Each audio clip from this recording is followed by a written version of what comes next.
អ្នកណាសើចអ្នកណាយំអ្នកណាមើលងាយយើងកុំយកទុកក្នុងចិត្តកុំខ្វល់នឹងគេអ្នកណាដៀលអ្នកណាជេរអ្នកណាថាឲ្យយើងឲ្យតែសប្បាយចិត្តឲ្យគេដៀលថាចុះគេថាល្អគេសរសើរគេបញ្ចោយកចិត្តមិនប្រកាសគេពិតគិតល្អ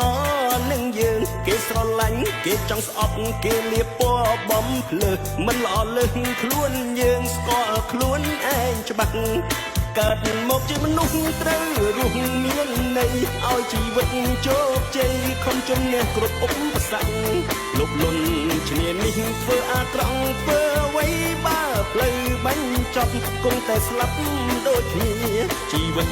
កើតមកត្រូវតែខំធ្វើល្អធ្វើដោយចិត្តស្មោះសរសាងបណ្ដោយចេតនាកុំគិតស្រវឹងថាជីវិតអង្ចាការពិតសង្ខារជាអនត្តាយើងតែ